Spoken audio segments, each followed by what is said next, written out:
Welcome to Dubs Talk Live, brought to you by Mancini's Sleep World. A 1-point double overtime loss. The previous game, that was a loss to the team that bounced them from the postseason last year. Right. Following the 1-point loss to the Kings. The Warriors have been in some heartbreakers. We know these are clutch games. This is the NBA record 32nd clutch game for the Warriors. They're now 5 games below 500. And Steve Kerr told these guys, I do believe we can turn it around this season, but this is tough. I mean, you saw Steph rip in his jersey. You see the frustration in these players' eyes. They're right there. To be able to take this game to the level that it was, we just watched an NBA Classic. That was ultimately amazing basketball on all ends. Sure, defense could have been better. Would you rewatch this game, though? Absolutely. It hurts. Absolutely. Yeah. I would rewatch It's a this classic. game, though, because you're seeing the ultimate level of basketball being played. You're seeing competition. You're seeing real basketball players go at each other. This was bucket for bucket, answer for answer. If you love basketball, truly, this is the type of game you want to watch. Even if it doesn't go your team's way, this was a game. It was Steph versus LeBron. There were some very good performances inside of this game. Let's talk about Steph. He is our BMW ultimate performer, a season high in points, a season high in threes with 9 tonight, but also the moments that felt like, oh yeah, this is Steph Curry. This is what he does. He is clutch. He always shows up in the big moments. Steph is an all-around player, and for those of you that are not familiar with the term three-level scorer, he can shoot outside, he can shoot in the mid-range, and he can do this right here. Finish at the rim. That's against Anthony Davis, folks. That's again against Look at this, Anthony this Davis. move. Oh my gosh. Ran a circle around him. I mean, that was Tom and Jerry moves, okay? Mouse and Cat had him chasing, looking crazy.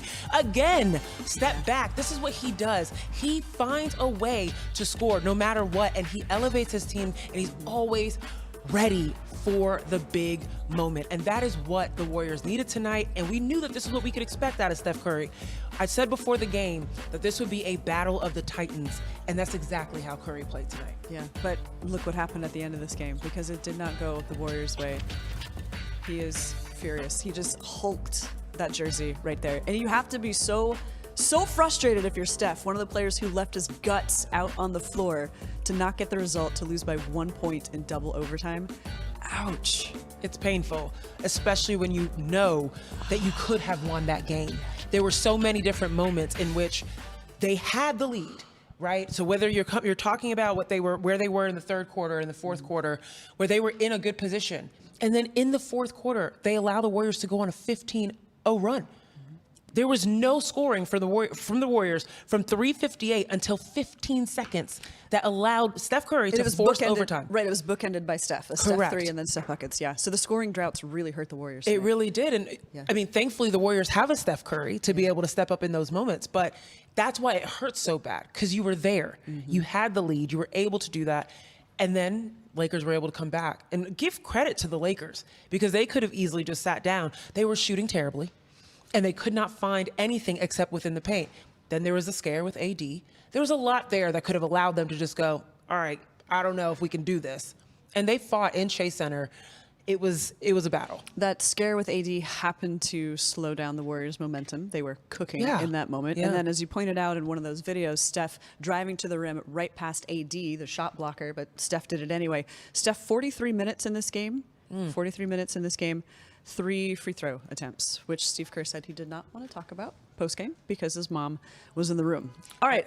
That's a statement. Do you want to talk about it? Hey, that's a statement without a statement. Yes, it is. That is an issue. Yes. If you look at Stephen Curry's shot chart, there are people on the internet, as I would like to say. What if they're correct?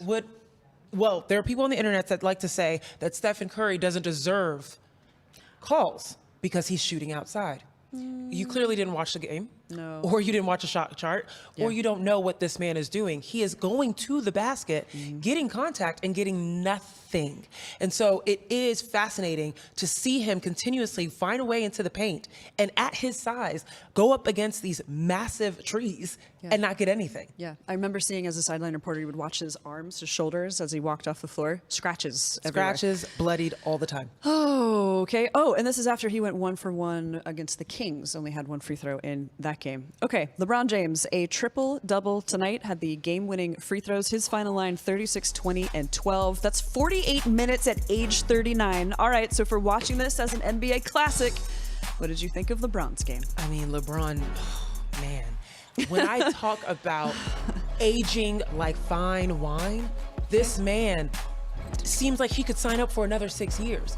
There was a joke about the fact that could he play with Bronny? That's not a joke anymore. No. That's not a joke, and I don't think it's ever been a joke. This man is still prime time basketball. He hits the big shots. He elevates his team. He's still a great size.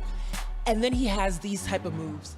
He can turn around so quickly, still elevate against his opponents, and has a wonderful finish above. And that's what he did tonight, where was particularly when it was Kuminga and Podziemski against him. He just was patient and realized who was against them. And he said, all right, whether we're going to run off screens or I'm just going to do turn over my shoulder, I'm going to find a way to score over these guys because they don't know how to guard me. Well, we are going to talk about JK matching up against LeBron a little bit. That will be for later in the show. We also have JK sound coming up, hear from him in just a moment. Can we take a look at that last foul that sent LeBron to the free throw line? All right, so the ball was clearly going to him, curled off the screen. What did you notice there? It's like Draymond had to foul him, and he's like, that was a travel, but the referees didn't see it that way. You had to foul him so he couldn't get the easy two. What did you make of all this? Well, I think Draymond definitely had to foul. He had to do something to ensure that he couldn't get the bucket, and he did foul him hard, so he wasn't able to get the 2 shots. But Podziemski was looking for help. He opened his hips up, allowed James to dribble down the middle of the paint.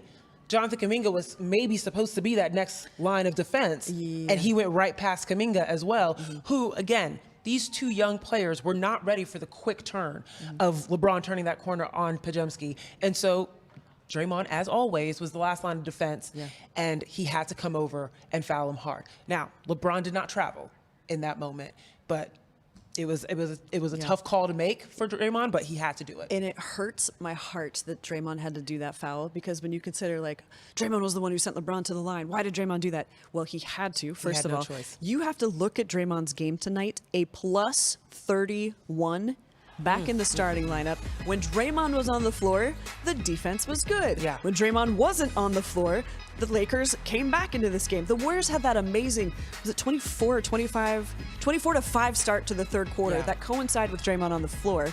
Then when the Lakers came back, they coincided with Draymond off the floor. But yeah, Draymond putting his guts out on the court tonight. And it's so unfortunate that this was the finish. There was a great moment in the game when Jonathan Kuminga got a key rebound in the first overtime. And you saw Jonathan Kuminga pause in the middle of the court and look at Draymond. And Draymond pointed to go ahead. Okay. Push the ball. And it was this very little small interaction to me that just shows how necessary Draymond was tonight. That even in the moment of, I don't know what to do, this is a very big moment, there's a lot on my shoulders, Jonathan Kuminga's instinct was, let me turn to Draymond. He'll tell me what to do. I want to give him the ball. And Draymond was like, no, you got it. Go. Push the ball. And that is what Draymond was all night. He was a director. He was a choreographer. And you could tell the non-Draymond minutes were visibly difficult. Miscues on defense. The offense would be stagnant. You saw moments where Corey Joseph was trying to get something offense going, and there wasn't great communication there. And I think that with Draymond, he was the person out there that was continuously telling people where to be, where to go, how to get a Steph and Klay open. And it was just tough when he wasn't there. Draymond is that ball handler. He's the one who helps the team push in transition. He keeps this pace up. At one point, he had a plus 38. It's unreal. While no one else was in the positives. That is how key he was. And so him coming back into this starting lineup is huge and is going to be moving forward, but they've got to figure out what to do when he gets back to the bench. When he gets back. Oh, I see what you mean. Like when he gets out. Yes. Okay, gotcha. This was also the first time that we saw Draymond and Jonathan Kuminga in the starting lineup together, and I wonder if this going forward could be their starting 5. All right, Jonathan Kuminga at the podium. Let's hear from him. Jonathan, just what's the kind of emotions after such a hard-fought, back-and-forth game like this? I mean, we fought till the end, and it's nothing with nothing that we didn't try that was going to help us win. And we fought till the end. And you can see a lot of people play a lot of minutes. So we tried pretty much everything, and she didn't go our way. The starting lineup was the same as the closing lineup pretty much all through all of the overtimes. What do you like about that group of yourself, Draymond, Andrew, Steph, and Klay? What works there? I mean, I think that group been playing really well. And I think Coach wanted to try and see how it's going to look like. And I feel like so far it did look good. There's just a bunch of the guys on the – we had two people fouled out, almost three. I almost fouled out too. So, but I like that group. I mean, we're playing well. We're playing pretty much well. Specifically adding Draymond back, because before when Draymond was suspended, when you and Andrew shared the court, there was a little bit of struggle. What does adding Draymond to that just allow you to do and allow Andrew to do? I'll say it's just me and Wig. I think we figured out how to play off each other and with each other at the same time on the floor. I think it's not that much about Draymond being in there or being out. I mean, he helped us with a lot of things, but it's just we kind of have a feel for each other now. Like we know how we play, so we just figure it out.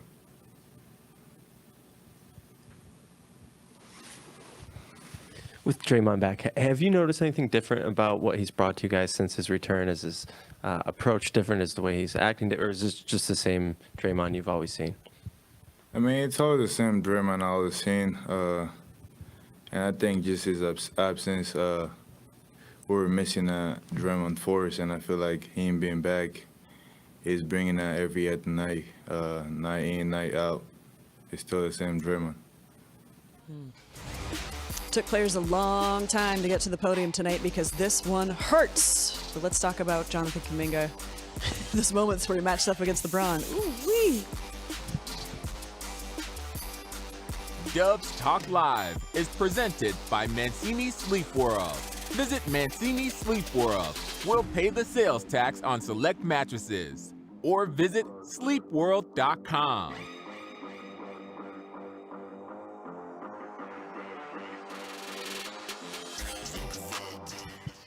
Thank you, guys. Hey, we are back on YouTube. I'll look at those comments in just a moment. I wonder if we can predict what they are. Gosh. Let me guess. Fouls, referees. I've seen a lot of comments, not even just about the foul calls by the referees, but particularly that inadvertent whistle. In crunch time, leading an inadvertent whistle to lead to a jump ball. Now, the Warriors ended up getting that jump ball. But they got it away from the basket. Correct. And so that alone, yeah, right. Yeah. Just not good for mojo, not good for momentum. No. So I think that refs are probably being talked about, fouls. I think, unfortunately, Brandon's shot is probably being discussed. But let's remember, basketball is not lost on one play, folks. I think there's probably some positive talk about JK and Wiggins. I hope so. Because Jonathan Kuminga and Andrew Wiggins today, match made in heaven. Yeah. Match made in heaven. And I love this new starting lineup. It's going to be interesting to see, Draymond's coming back quickly. He's only had 3 games back. Can you hang on for just? I'm sorry. Yeah. What did you say in my ear, Dan? I'm sorry. But so it's JK and LeBron and then to Klay?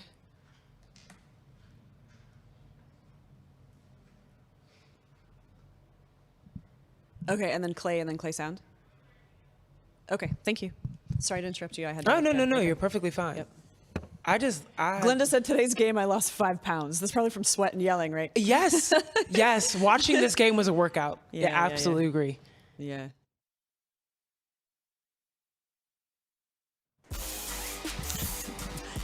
Welcome back to Dubs Talk Live, brought to you by Mancini Sleep World. Did I introduce Zena earlier? I'm Kerith. Zena. Yeah, we just got right into this show.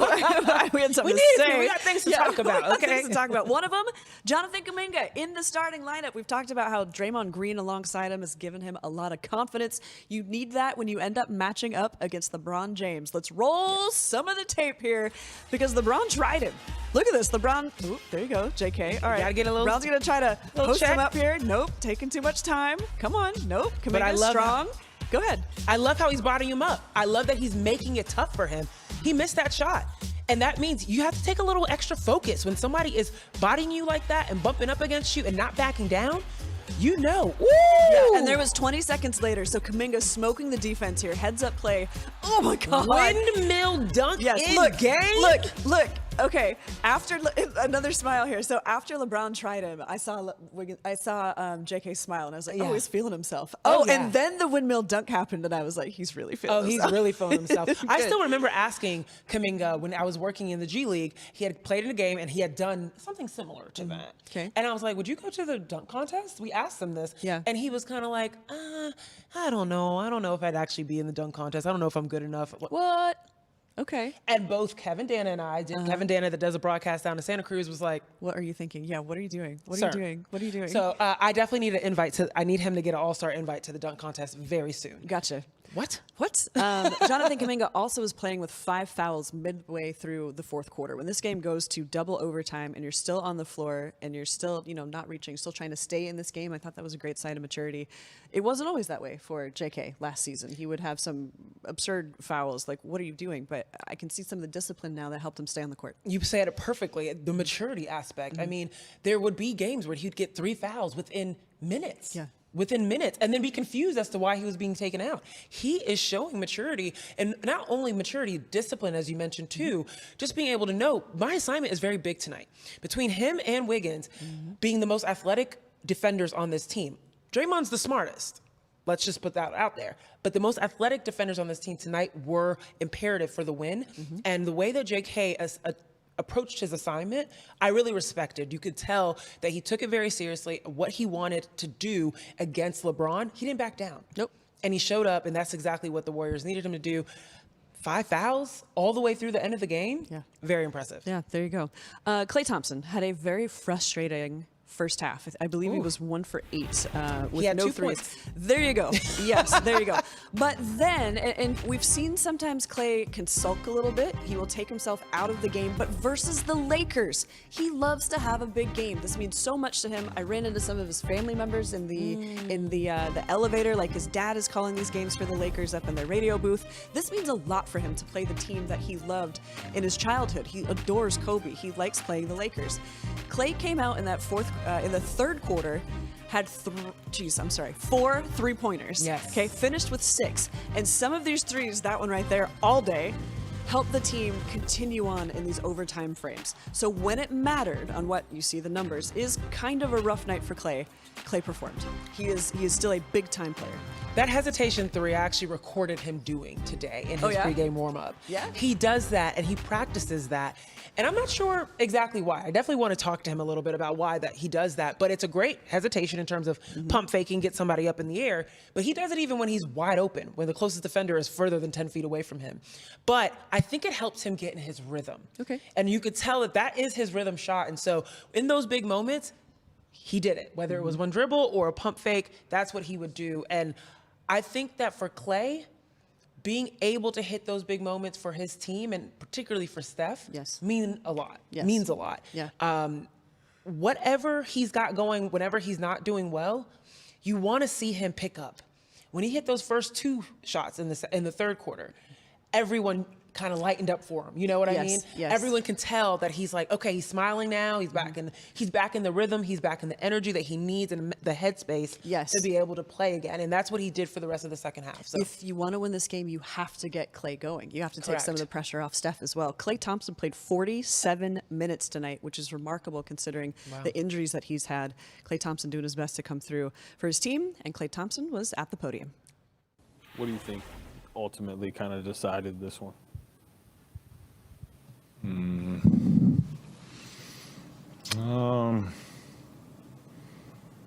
I would probably say,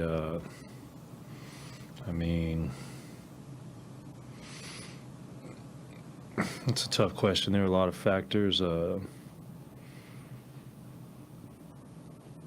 We just got to limit our fouling, I guess.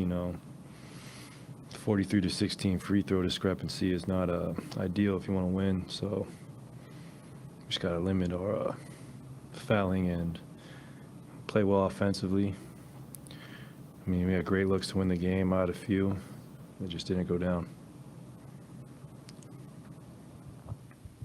You guys went with a different starting lineup tonight with Kuminga and Wiggins and Draymond at center. What do you like about how that worked out?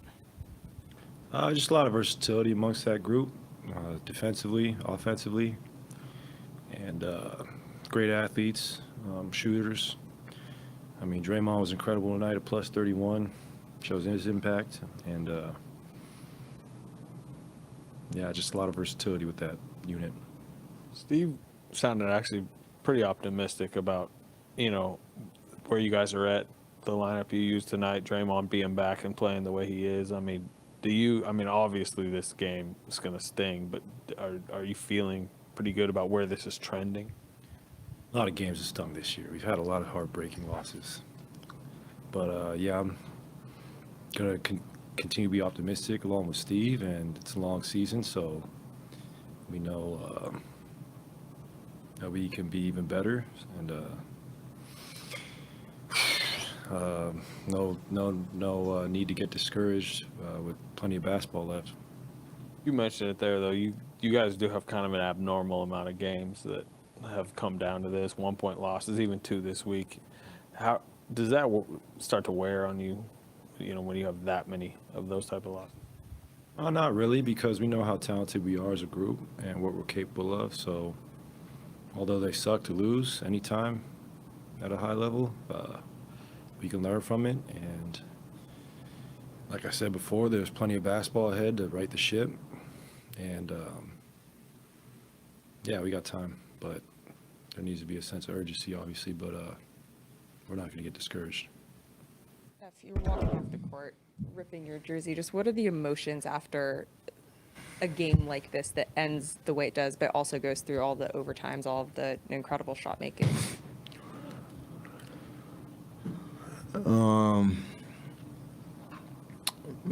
Our whole season, we've had,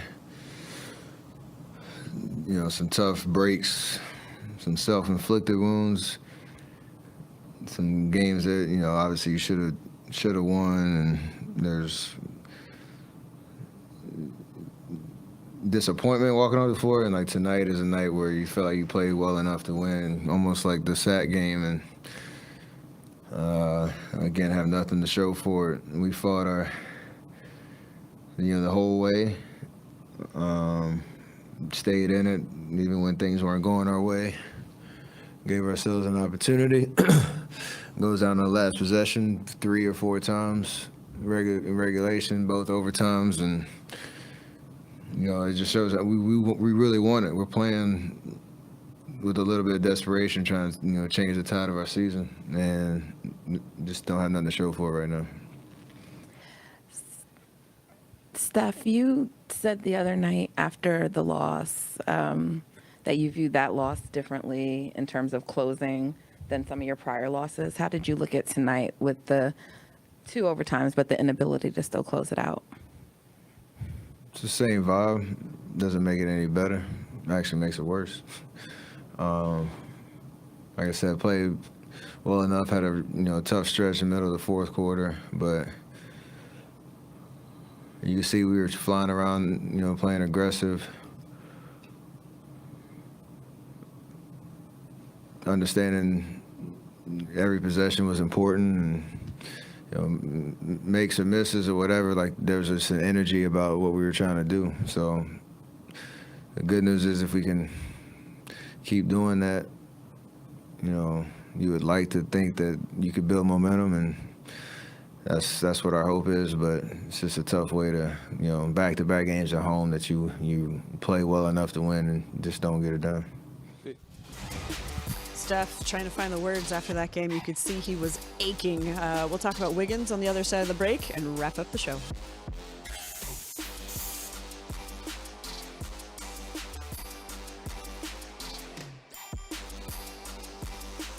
Here we go. All right, thank you for watching. We are back on YouTube. Vince T, I just saw your comment. He said like maybe the starting lineup can be their new death lineup there. Some of these comments are a little wild. Are they? It's all right. Yeah. I think the thing about a death lineup, though, is, and I think you're right. This could be absolutely a death lineup. They played so hard today. They played athletically. They played quick, fast, urgent, like all of the above. But you got to figure out what to do when they come off the floor. And the Warriors have been known all season long for having an amazing bench. Yeah. Did you see the bench performance today? Not great. Well, one of the things, Jonathan Kuminga was coming off the bench, so he was leading that unit. But now he's in this. Okay, There we you got go. that. I mean, I like Saric can be there for you. Kevon Looney, I think, needs to find his place if JK is going to start being a starter. Trace has a lot of promise. Brandon, even if he has a poor shooting game, he will rebound. Oh, yeah. I think yeah. Brandon is absolutely a star on the bench. Okay. Because he provides energy. Yes, Regardless. yes, Whether okay. he's scoring for you or not, he's Okay. going to give you energy. Okay. And then even TJD, who was looking like he was going to be a DMP, they tried him Yeah. for a different look there. My thing with TJD, and I know a lot of people were calling for him, even I was interested in like seeing him play tonight because of the height out there and needing somebody to finish around the rim. Which Rim is what- protection as well. Right, rim protection as well, which is what Steve Kerr said. But my thing about TJD was the screens. He would have been ripping all over the court on screens, which is exactly what we saw Kuminga and Pod struggle with. So it would have been interesting to see 3 young players out there struggling with some big screens. Okay.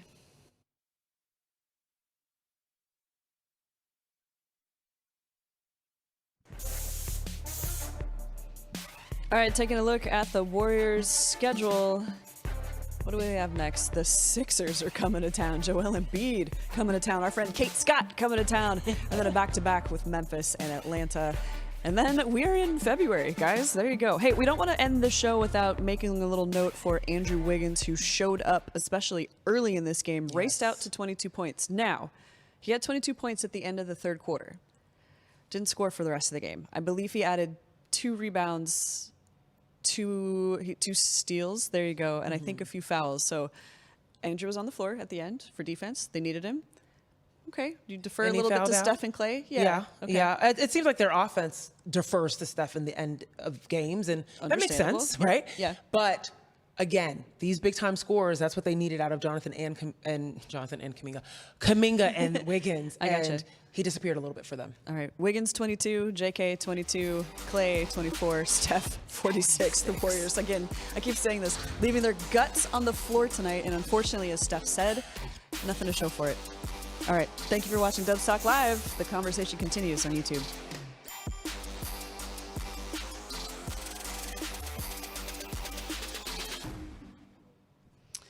All right, we got no moral victories, but the guys played like dogs tonight. They did. They did indeed. There you go. We got Wardell is pissed. Yeah, he's pissed. 5 games under 500. Understandably.